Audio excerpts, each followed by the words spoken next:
Hey everybody, this video is going to go over the Pythagorean Theorem Unit 8 review assignment.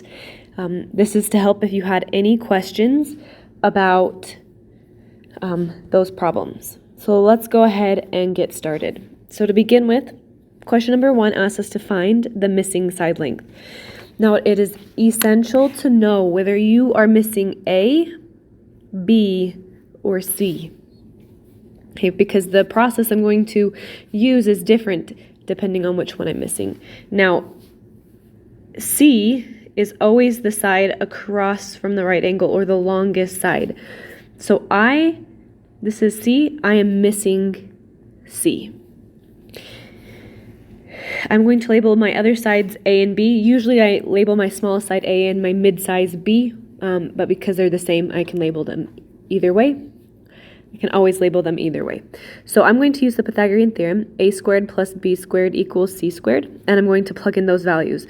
So 3 squared plus 3 squared equals c squared. Make sure you simplify each of these separately. Don't add 3 plus 3 is 9. That's going to give you the wrong answer. So 3 squared is 9. 3 squared is 9. Now I'm going to add them together. 9 plus 9 is 18. And to finish that off, I'm going to take the square root of 18, and I'm going to use my calculator. Square root of 18 is a grand total of 4.2426. Now it asks to round to the nearest tenth, so that is 1 decimal place. And if I look behind the 2, that is saying that I should stay. So 4.2. All right. Find the missing length.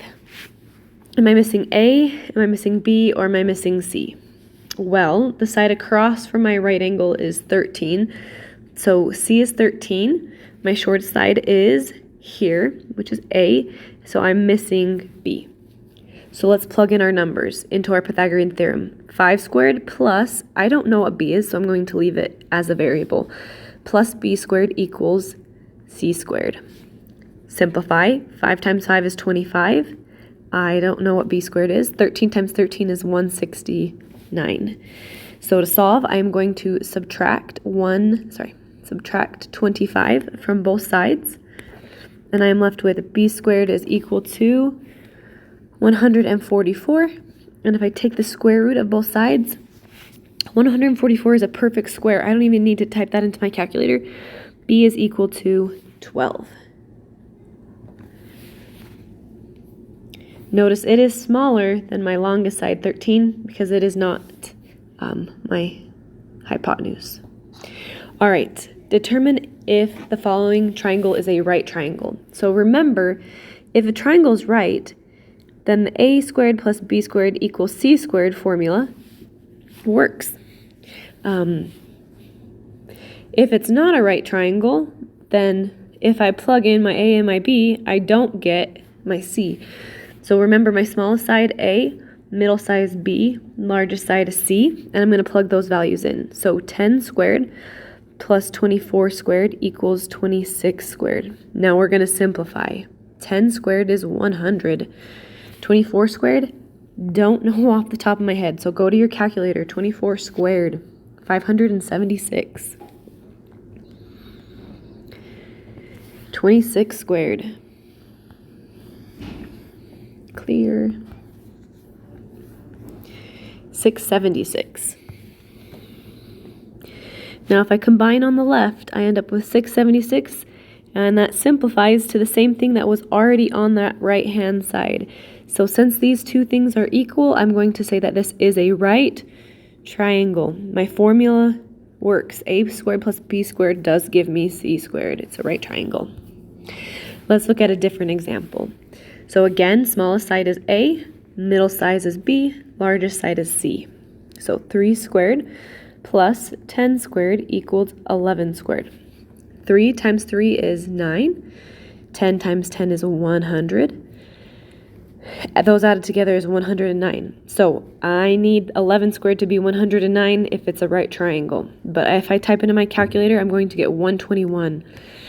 These are not the same number, so I can cross out that equal sign. They are not the same.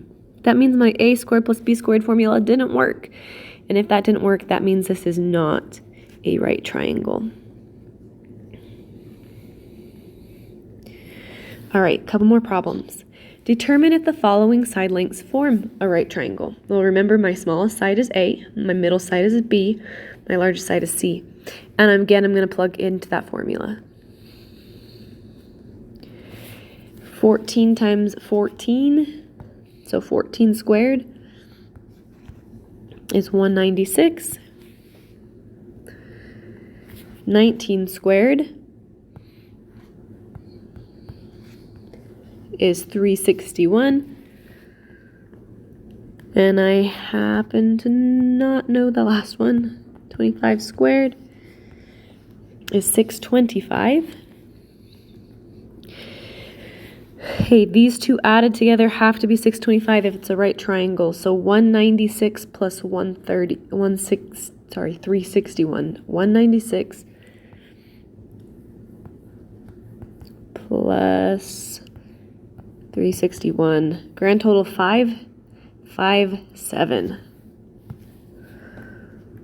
That is not equal to 625.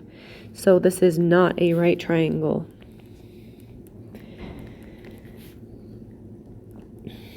All right, last couple of problems. So Pythagorean theorem to find the distance between 2 points.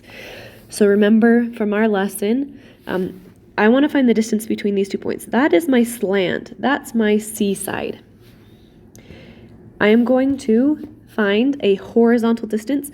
So I'm going to draw a horizontal line between the 2 points and a vertical line. I'm going to count those spaces, and that's going to be my A is 2 and my B is 1, 2, 3, 4, 5. And I don't know my C, so 2 squared plus 5 squared equals C squared. And I'm going to plug that, simplify that, and then plug that into my calculator. 29 equals C squared. I'm going to take the square root of both sides. The square root of 29 equals 5.38. Now that is going to round up to 5.4. Okay, last two problems. The distance formula. Make sure you have this written down somewhere so you can use it. x2 minus x1 squared plus y2 minus y1 squared. And all I have to do is label my points, x and y. This is my first point, so it's 1s. This is my second point, so it's 2s, and plug them into the formula. x2 is 10 minus x1 is 4. That's 6 squared. Still got to bring everything else down. Plus y2 is 10 minus y1 is 5. Bring everything else down. 10 minus 5 is 5. So 6 squared is 36. 5 squared is 25. So I need to take the square root of 61. So square root of 61, clear all, 7.8. Last problem. So again, my formula, x2 minus x1 squared plus y2 minus y1 squared. Plug it in. x1, y1, x2, y2. Hey, x2, negative 1 minus 4. And I'm going to start by just plugging them all in to begin with so I can simplify all at once. 7 minus. Okay, there's also a negative on that 5, so make sure it says minus a negative. Now let's simplify. Negative 1 minus 4, type that in your calculator, is negative 5 squared. Don't forget to put the parentheses around that negative 5, so when I simplify it, it turns the right number. The minus and negative means I add, so that turns into 12. Type it in your calculator. That gives me 25. 12 times 12 is 144. If I add those together, 25 plus 144 is 169. And the square root, clear all, the square root of 169 is 13. And there you have it. Square root of 169 equals 13. If you have any questions, please reach out. Have a good day.